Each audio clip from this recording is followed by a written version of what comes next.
Taon-taon tayo ay nagdiriwang ng Holy Week o Semana Santa. Isang linggong pagdaraos ng tahimik at mapayapang pag-oobserba ng kakristyanuhan sa pagpapasakit at hirap, pagkamatay at muling pagkabuhay ng ating Panginoong Jesucristo na siyang tagapagligtas ng kaluluwa ng mga tao mula sa kasalanan. Ito ay kinapalulooban ng panalangin, kaayuno o pagliban sa pagkain, serbisyong pangsimbahan na nagsisimula sa Palm Sunday o Linggo ng Palaspas, Monday, Tuesday, Wednesday, Maundy Thursday at Good Friday, Black Saturday, hanggang Easter Sunday o Linggo ng Pagkabuhay.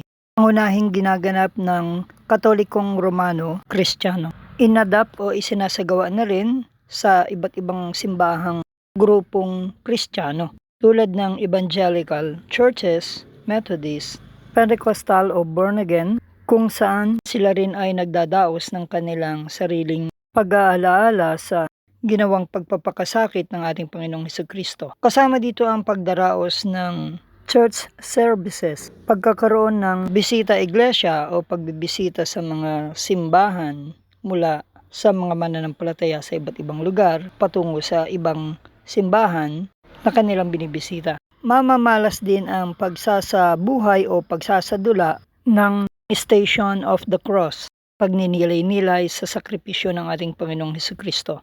Ang Linggo ng Palaspas o Palm Sunday ay kinapapalooban din ng pagdalo ng mas, simba at ang pagbabasbas ng palaspas. Mga sanga na inaalala ang pagpasok ng Panginoong Jesucristo sa Jerusalem upang simulang ganapin ang kanyang paghihirap, pagsasakripisyo ng buhay niya at pagkamatay at ang muling pagkabuhay na magaganap na nangyari noong unang panahon, 2,000 taon na nakalilipas.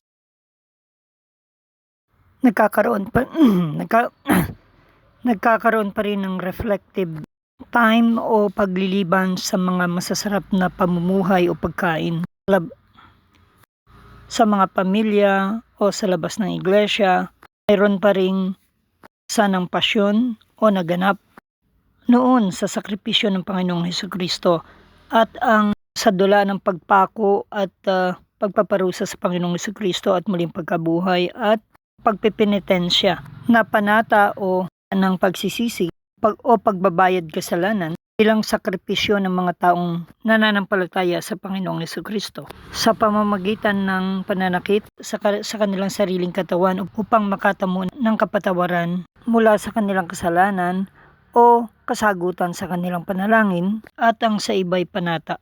At dito nga sa bayan ng Maria Aurora, sa Aurora Province ay nagsimula ang Linggo ng Palaspas o Palm Sunday ng mananampalatayang Kristiyanong Katoliko. Nagkaroon ng procession, pagbisita sa mga stations at pananalangin sa bayan.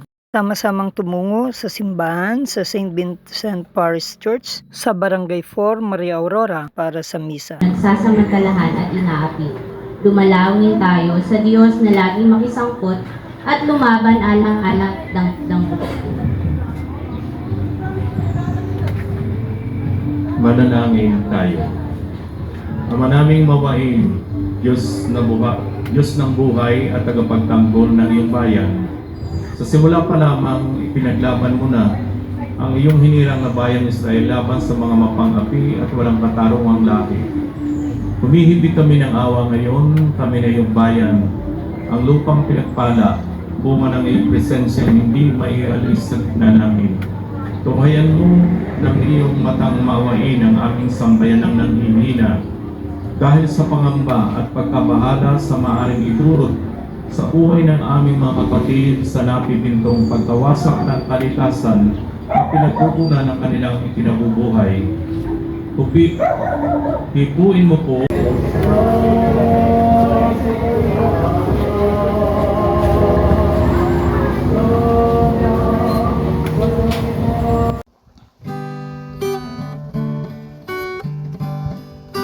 Ako'y magpupuri sa iyo, Panginoon, ngalan mo'y tataas sa awiting ito,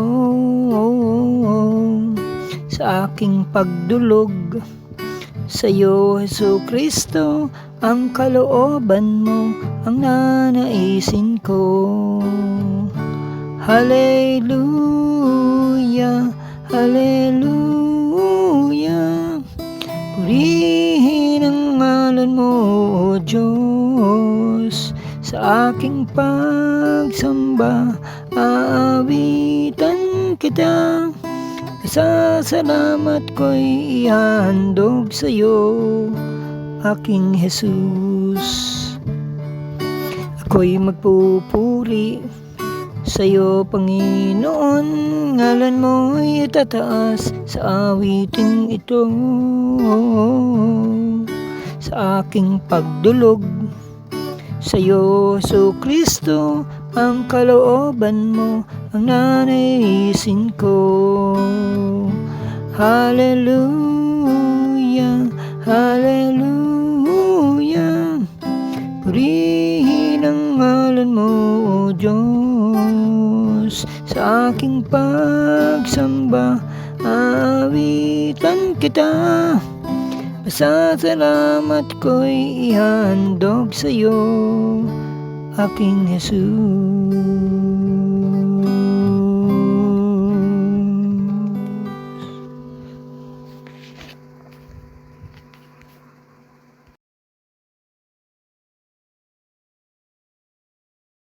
Para sa NSK News ng NSK TV Channel, Narciso Co. Reporting.